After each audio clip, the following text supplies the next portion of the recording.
Hello दोस्तों, स्वागत है आपका हमारे यूट्यूब चैनल टेट फैक्ट अकेडमी में। मैं हूं शशिकांत राय और यहाँ पर जो है 94 शिक्षक बहाली की थर्ड फेज की जो काउंसलिंग चल रही है उसको लेकर के आपके सामने आए हैं, जिसमें जो है बहुत सारे अभ्यर्थियों को जो है कंफ्यूजन अभी भी बना हुआ है कि काउंसलिंग कराने के लिए हमको किस नियोजन इकाई में जो है जाना चाहिए या किस काउंसलिंग सेंटर का चयन करें, क्योंकि उनका कट ऑफ किसी का हाई है, किसी का लो है, किसी का मीडियम साइज का है। ठीक है, यानी कि कोई जो है 80-85 वाला भी अभी कोई कोई बचा है, क्योंकि फर्स्ट फेज की काउंसलिंग कई जगह रद्द हुई थी। फिर किसी का जो है 75 से 70 वाले जो है बचे हुए हैं, और इसके साथ ही जो है 65 से 60 वाले भी अभ्यर्थी अभी बचे हुए हैं। और ऐसे में एक न्यूज निकल के आई है पटना की तरफ से कि जो है शायद 197 पद हैं, ऐसे कुछ हैं, और उम्मीदवार 49,000 हैं।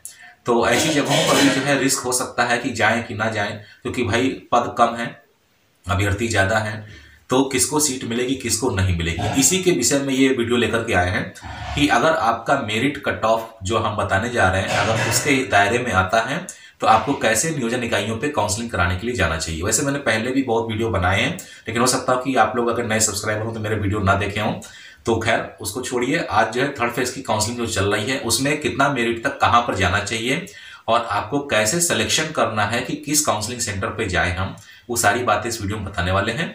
तो जो भी शिक्षक अभ्यर्थी हमारे चैनल पर नए हैं, हमारे चैनल को सब्सक्राइब कर लीजिएगा। चैनल को सब्सक्राइब करने के लिए क्लिक करना हो सब्सक्राइब बटन पे, बेल आइकन पे प्रेस करिएगा और ऑल पे क्लिक करना ना भूलिएगा। सातवें चरण के जो अभ्यर्थी हैं जो वेटिंग में है वो भी इस वीडियो को जरूर देख लें, क्योंकि ये उनके लिए काफी महत्वपूर्ण होगा आने वाले समय के लिए। तो यहां पर हम आपको बता देते हैं सबसे पहले कि सीटें कैसे देखनी है। थर्ड फेज की काउंसलिंग में जो अभी तक जो कंडीशन नजर आ रही है, नगर निकाय की जो काउंसलिंग हुई है, ठीक है, तो उसमें सीटें कम थी, अभ्यर्थी भी कम थे, और सीटें कम होने की वजह से वहां पर अभ्यर्थी नहीं गए। यानी कि जहां जहां एक या दो सीट थी तो कोई एक अभ्यर्थी पहुंचा, एक खाली चला गया। अब उस एक खाली का क्या होगा ये तो बात की बात है, लेकिन अब आने वाले समय में जो जैसे सोशल साइंस की जो है काउंसलिंग होनी है, लैंग्वेज भाषा की जो काउंसलिंग होनी है, और 1 से 5 के लिए जो काउंसलिंग होनी है, इसमें भीड़ ज्यादा देखने के लिए मिलती है।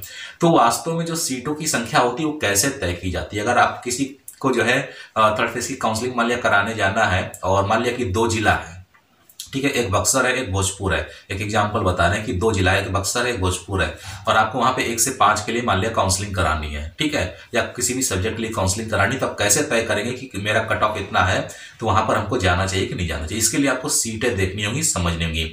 अब सीटें या रोस्टर कैसे पता चलेगा, तो पुराना रोस्टर जो है मेरे चैनल लिस्ट पे पड़ा हुआ, वहां से भी आप देख सकते हैं, और अगर जिला वेबसाइट पे उपलब्ध है वहां से आप देख सकते हैं। ठीक है, तो आपको जो है पहले सीटें तय करनी होगी। अगर आप अनरिजर्व कैटेगरी में आते हैं, अनारक्षित आते हैं, तब तो कोई मतलब ही नहीं है। जितनी सीटें हैं, मान लिया कि बक्सर में जो है 5 सीटें हैं यूआर की, और भोजपुर में जो है 8 सीटें हैं, तो अब आपको कहां पर जाना चाहिए ये आपको डिसाइड करना होगा। ठीक है, तो मेरा कहना सीधा ये है कि अगर बक्सर में अनरिजर्व की 5 सीटें हैं, भोजपुर में 8 सीटें हैं, तो जितने टॉप मेरिट वाले हैं उन सारे अभ्यर्थियों को जो है भोजपुर चले जाना चाहिए। ठीक है, यानी कि 80-85 वाले जो अभ्यर्थी हैं उनको जो है सीधे सीधे भोजपुर जाना चाहिए, क्योंकि वहां पे उनको सीटों की संख्या ज्यादा मिल रही है बक्सर की अपेक्षा। अगर वो बक्सर में रिस्क लेते हैं तो वहां पे सीटों की संख्या कम है, तो हो सकता है उनका रहते रहते रह जाए, और भोजपुर में कम मेरिट वाले का उनके न जाने की वजह से वहां पे उसका हो सकता है। तो कहने का मतलब यह है कि जहां सीटें ज्यादा हैं, और अगर आपकी कैटेगरी यूआर है, तो आपको जहां ज्यादा सीटें वहां पे जाना चाहिए, क्योंकि वहां पे आप सेफ हैं। आप किसी भी तरीके से इस तरीके का रिस्क लेने का कोशिश ना करें कि मेरा जिला मुख्यालय है, या मुझे नजदीक पड़ेगा, या मुझे यहाँ पे सुविधा मिलेगी तो मैं यहाँ पे जो है काउंसलिंग करा लूं तो मेरी नौकरी हो जाएगी तो अच्छा रहेगा।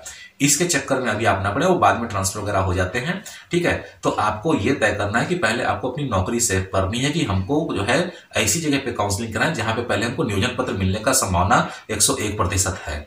तो जितने भी हाई मेरिट वाले हैं, जितनी ज्यादा सीटें हैं, अगर आप यूआर कैटेगरी के हैं तो वहां पर प्रिपेयर करें। अब मान लिया कि आपका मेरिट 80 बन रहा है, और जहां पे 2 सीटें हैं और कहीं पे 4 सीटें हैं, तो आप 2 पे चले गए, तो हो सकता है वहां पे आपका ना हो, क्योंकि हो सकता है वहां पे 85 वाला पहले से आया हो, तो आपको 4 वाले पे जाना चाहिए, क्योंकि वहां पे प्रोबेबिलिटी ज्यादा है। ठीक है, अब बात कर लेते हैं जो ईडब्ल्यूएस के हैं और यूआर के हैं। ठीक है, यानी कि वो यूआर में भी फाइट करते हैं, ईडब्ल्यूएस में भी फाइट करते हैं, तो उनको क्या करना है, यूआर और ईडब्ल्यूएस दोनों की सीटें जोड़ के देखनी है। जहां पर अधिक संख्या में सीट हो वहां पर काउंसलिंग कराएं। यह भी पुरुष अभ्यर्थियों के लिए बता रहे हैं। ठीक है, तो उनको क्या करना है कि ऐसी जगह पे काउंसलिंग कराना है जिनका यूआर कैटेगरी है और ईडब्ल्यूएस है, उनको दोनों जगह की सीटों को जोड़ लेना है, और जहां पर ज्यादा सीट आ रही है और वहां पर अगर आवेदन किया है तो वहां पर आप काउंसलिंग करा सकते हैं। यही कंडीशन जो कैटेगरी वाले अभ्यर्थी हैं, चाहे ईबीसी है, बीसी है, एससी है, एसटी है, उनको भी करना है। यूआर की सीट और अपनी कैटेगरी की सीट जो है टोटल करके देखनी है कि कहां पर अधिक आ रही है। ठीक है, और क्रमांक भी चेक कर लीजिएगा कि कहाँ पे क्रमांक में आप ऊपर आ रहे हैं कि नीचे आ रहे हैं। ठीक है, अगर 19-20 का अंतर है और क्रमांक आपका कम पड़ रहा है तो आप कम सीट पे जा सकते हैं। ठीक है, लेकिन अगर आपका क्रमांक ज्यादा आ रहा है और सीटें भी ज्यादा है तो आप वहां पर रिस्क ले सकते हैं, कोई दिक्कत नहीं है। तो यही काम जो है कैटेगरी वालों को करना है। फीमेल कैंडिडेट को काउंसलिंग कराते समय यह ध्यान रखना है कि उनको यूआर की सीट भी देखनी है, यूआर फीमेल की भी सीट देखनी है। ठीक है, तो यूआर की देखनी है और यूआर फीमेल की, दोनों की सीट मिला करके जहां पर ज्यादा सीट हो महिला अभ्यर्थी को वहां पे काउंसलिंग करानी चाहिए। और जो यूआर फीमेल ईडब्ल्यूएस की है उसको 3 सीटें काउंट करनी है। यूआर की सीट काउंट करनी है, यूआर फीमेल की सीट काउंट करनी है और ईडब्ल्यूएस की काउंट करनी है। तीनों सीटों को काउंट करके जहां पे अधिक सीट हो रही वहां पे काउंसलिंग कराएगी तो उसका चयन वहां पे हो जाएगा। अब महिला में जो आरक्षित श्रेणी की आती है बीसी ईबीसी की, उनको भी यही काम करना है। यूआर की सीट देखनी है, यूआर फीमेल की सीट देखनी है और अपनी कैटेगरी की सीट भी देखनी है। तीनों सीटों को जोड़ करके जहां पे अधिक सीट है वहां पर अगर वो जाती है तो वहां पर उसका काउंसलिंग जो है हो सकता है, तो उसकी मेरिट अच्छी है।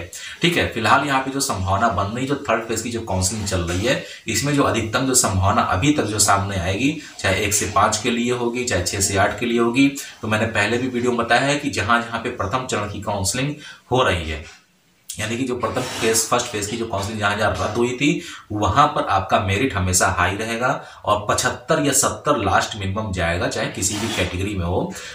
एससी एसटी और ईबीसी में हो सकता हो डाउन हो जाए, लेकिन फिर भी 65 से नीचे जाने वाला नहीं है। तो जहां पे फर्स्ट फेज की काउंसलिंग हो रही है वहां पे मेरिट हमेशा हाई रहेगी, ध्यान रखिएगा। ठीक है, और जहां पे सेकंड फेज की काउंसलिंग हो रही है वहां पे मेरिट लो जाएगी, उसमें यूआर में जो है आपका 75 से 70 तक जा सकता है और कैटेगरी में आपका जो है वो 65 से 60 तक भी जा सकता है, कोई दिक्कत उसमें नहीं है। ठीक है, तो यहाँ पे ध्यान रखिएगा काउंसलिंग कराते समय सीटों को कैसे जोड़ना है आपको वीडियो में बता दिया मैंने। आपको वैसे ही सीटों को जोड़ करके और तब काउंसलिंग कराने के लिए जाना है ताकि आपका चयन पक्का हो सके। तो उम्मीद करते हैं कि वीडियो समझ में आ रहा होगा और जो 7वें चरण के अभ्यर्थी हैं वो भी इस वीडियो को बहुत ध्यान से देख लें, समझ लें, क्योंकि आने वाले समय में उनकी भी जो काउंसलिंग प्रोसेस होगी उनके लिए भी काफी इंपॉर्टेंट है। इसके साथ ही जो माध्यमिक उच्च माध्यमिक की जो अभी बहाली चल रही है, आपकी जो 30,000 की जो अभी शेड्यूल जो है निर्धारित है, जिसमें भी आपत्तियां ली जा रही हैं, उनके लिए भी वीडियो काफी महत्वपूर्ण है। यानी कि काउंसलिंग से संबंधित जो वीडियो मेरे पड़े हुए हैं उस सभी क्लास वर्क के लिए जो है इंपॉर्टेंट है। कारण यह है कि बिहार शिक्षक भर्ती में जो काउंसलिंग प्रोसेस होती है वो बिल्कुल सेम प्रोसेस है, चाहे आपका 1 से 5 के लिए हो, चाहे 6 से 8 के लिए हो, चाहे हाई स्कूल के लिए हो, चाहे इंटर के लिए, सब में ऑफलाइन काउंसलिंग होती है। सिस्टम एक ही है, मेधा सूची के अनुसार नाम पुकारा जाता है। ठीक है, और आपको वहां पे काउंसलिंग कराने के लिए जाना पड़ता है। तो ये पूरा सिस्टम लगभग एक जैसा है। ठीक है, और आपकी काउंसलिंग चाहे नए तरीके से हो रही हो, चाहे फर्स्ट फेज की काउंसलिंग हो रही हो, चाहे सेकंड में हो रही हो, तो वहां पे भी सिस्टम चेंज नहीं होता। जब भी आपको जाना होगा काउंसलिंग सेंटर पे काउंसलिंग कराने के लिए, आपको ऐसे ही सीटों को कैलकुलेट करना है। अपनी कैटेगरी जोड़िए, ठीक है, और यूआर की सीटें जोड़िए, दोनों में जहां अधिक हो रहा है वहां पे आपको जाके काउंसलिंग करा लेनी है। ठीक है, क्रमांक आप देख लीजिएगा कि अगर कहीं 10 सीटें हो रही हैं और वहां पे आपका क्रमांक ज्यादा नीचे चला जा रहा है, और कहीं ऐसी जगह की कहीं 8 सीटें हो रही है लेकिन आप क्रमांक में ऊपर आ रहे, तो आपको 8 सीट पे फिर जाना चाहिए। तो ये सारी चीजें अगर आप ध्यान रखते हैं तो आपका चयन जो है कहीं ना कहीं मेरे हिसाब से 101% में बता रहा हूं, आपको सुनिश्चित है कि आपका चयन हो जाएगा अगर आप इस हिसाब से काम करते हैं। तो उम्मीद है कि वीडियो आपको पसंद आया होगा। वीडियो अगर पसंद है तो वीडियो को लाइक करिएगा, शेयर करिएगा, चैनल को सब्सक्राइब करना ना भूलिएगा। तो जल्दी मिलते हैं अपने नए वीडियो के साथ में, तब तक के लिए इजाजत दीजिए, धन्यवाद।